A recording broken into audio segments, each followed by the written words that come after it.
Hi everybody, welcome to Roaming, your podcast on dance culture. A few days ago I was talking with my friend and partner Robozy about a number of dysfunctional beliefs that have become deeply embedded in our dance community. Some of these ideas are more than just harmless misconceptions. Somehow every few years the same arguments seem to resurface, and every time we find ourselves having the same conversations again and again. So they can actually hold a whole culture back because they are passed on from one generation to the next, often without ever being questioned. Okay, let me give you an example so you can see what I'm talking about. Sometimes you hear people justify bad behavior like pushing or certain vulgar gestures in battles by saying that it's simply part of hip-hop and that it is okay because hip-hop comes from the ghetto. As if growing up in a disadvantaged neighborhood automatically meant aggression, disrespect, or lack of manners. So if you stop and just think about that for a minute, you realize how deeply flawed that assumption is. Poverty is not the same as ignorance. Living in a disadvantaged neighborhood does not mean people lack values, education, dignity, or don't have respect for one another. In fact, the overwhelming majority of people in those communities were ordinary people trying to build better lives for themselves and their families.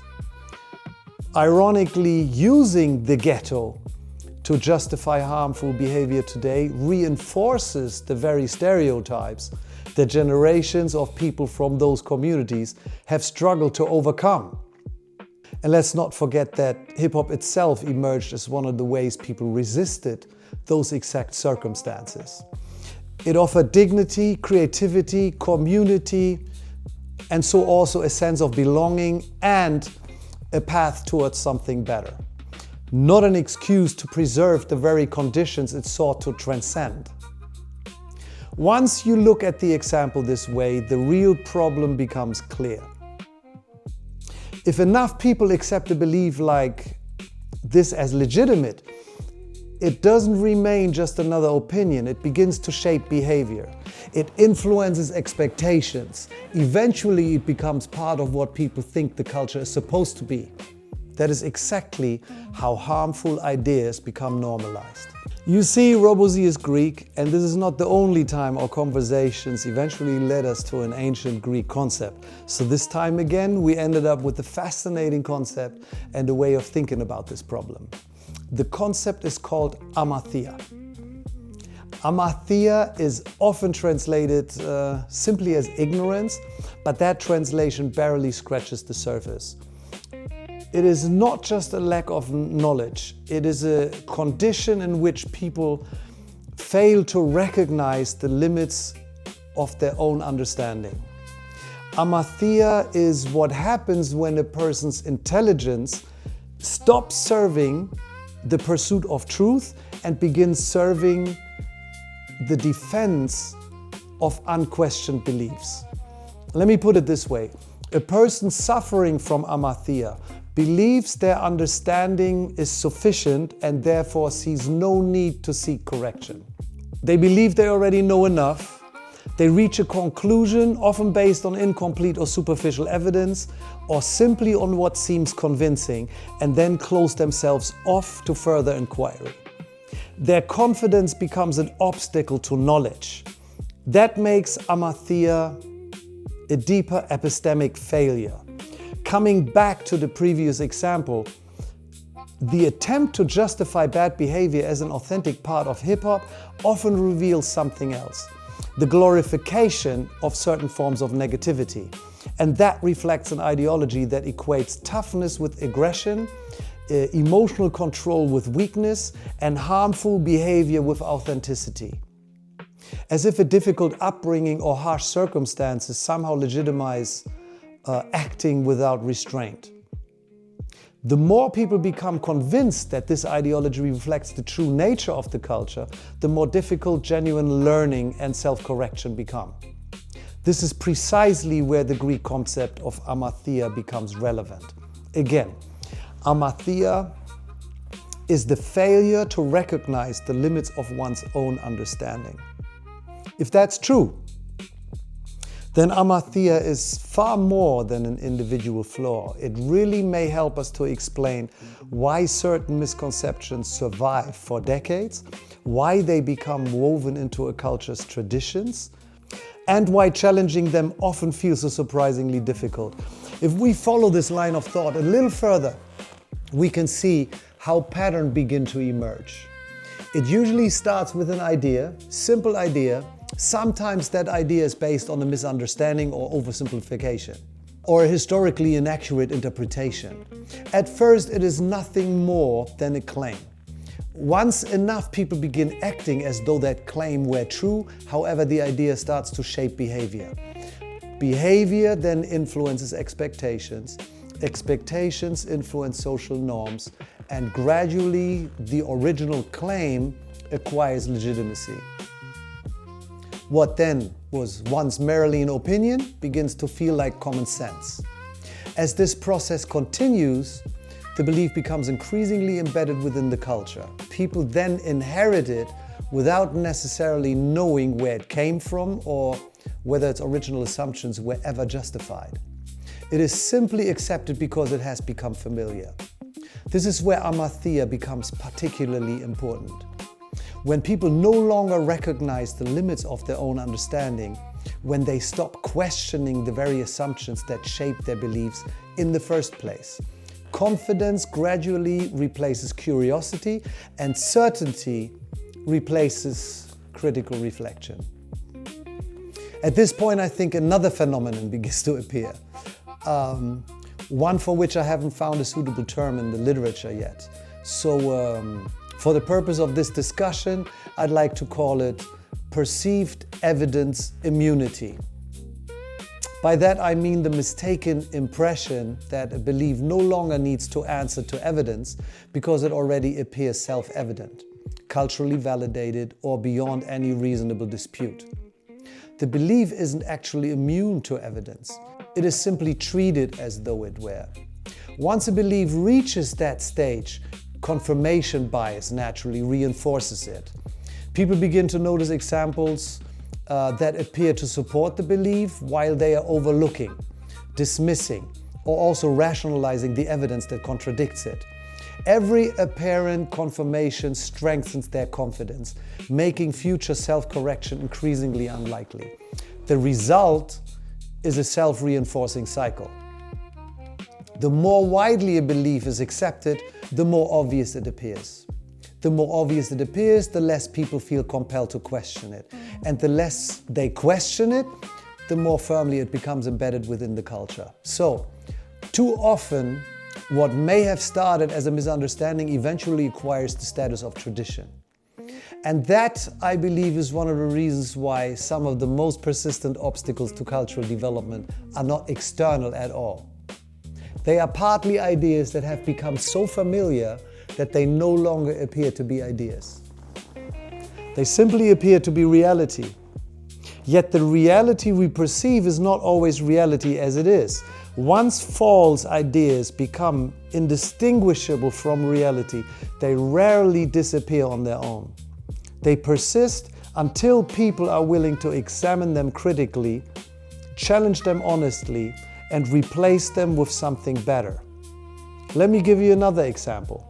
One of the most persistent beliefs in breaking is that institutions are somehow incompatible with the culture. You'll often hear people say that breaking should remain free, independent, and without formal structures, because that's what makes it authentic.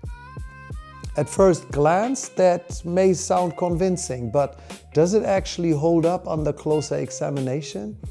If a culture wants to preserve its knowledge, educate future generations, represent its own interests, and make collective decisions, it somehow needs institutions of its own.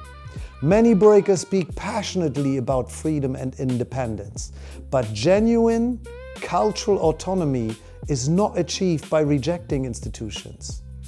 It is achieved by building institutions that are accountable to the culture itself. Otherwise, the opposite happens. Decisions are made by organizations outside the culture right now. Histories are written by others. Educational standards are defined by others, and representation is carried out by others as well. If we truly want breaking to remain self-determined, then institutional development is not the opposite of freedom. It is one of the conditions that makes long-term cultural freedom possible. And yet, despite these realities, the belief that institutions are inherently opposed to hip-hop continues to resurface. Once again, the answer may have less to do with the evidence itself than with the way people relate to their own beliefs. The idea that institutions are somehow foreign to hip-hop simply doesn't hold up, right? After all, one of the earliest and most influential organizations in hip-hop history was the Universal Zulu Nation. It was created to unite and preserve the culture and to provide an alternative to violence and fragmentation. And if we look at our crew culture, we find another interesting contradiction. Breakers have always been willing to organize themselves into crews. Crews became families, families became alliances, yet for some reason, we often seem reluctant to take the next step. To build trusted institutions out of those alliances that represent the collective interests of the culture as a whole.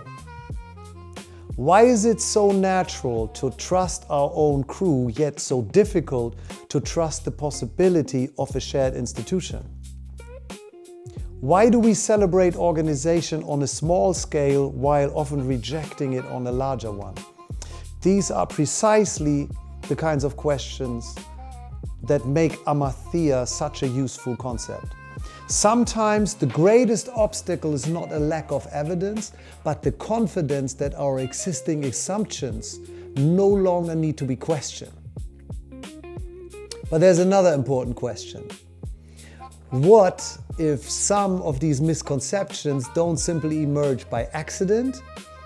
What if in some cases there are individuals or even institutions with an interest in promoting and amplifying them?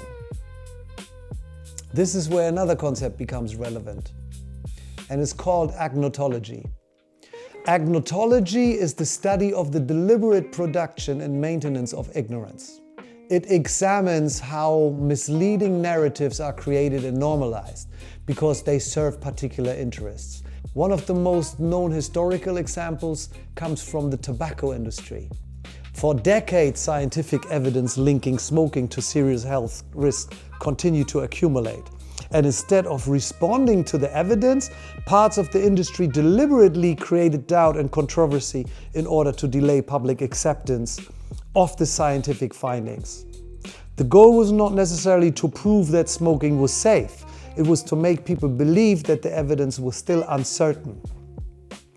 And although dance culture is obviously very different, the underlying question is similar. Are some ideas merely inherited through Amathia, or are there also cases where certain narratives persist because someone benefits from keeping them alive? Breaking culture continues to be shaped by the ideas people choose to preserve, repeat, and pass on. Some of these influences are easy to recognize. Others are much harder to detect because certain ideas have been repeated for so long that many people accept them without ever questioning them. Over time, those ideas begin to shape the direction of the culture itself. So what do we do about it? The first step is to recognize that no culture is immune to error. Every culture develops assumptions, narratives, and traditions that deserve to be examined from time to time, because we want to strengthen it. Questioning a belief is not the same as rejecting a culture. In fact, the willingness to examine our own assumptions may be one of the highest forms of respect we can show it. Being critical is not a weakness. It is a sign that we care enough to distinguish between what genuinely serves the culture and what merely survives because it has gone unquestioned. This is where critical thinking becomes indispensable. It is the disciplined practice of asking, how do we know this is true? Where did this idea come from? What evidence supports it? And are we willing to change our minds if the evidence points us into a different direction? So in other words, the antidote to Amathia is not simply more information. It is intellectual humility, which is the willingness to recognize the limits of our own understanding and to remain open to correction. Ultimately, I think that willingness is what keeps a culture alive. Without it, traditions can harden into dogma. With it, a culture retains its capacity to learn, adapt, and grow. Because ultimately, culture is not only shaped by what it inherits, but also by what it chooses to question. Thank you for watching. I'll see you guys soon. Peace, Storm.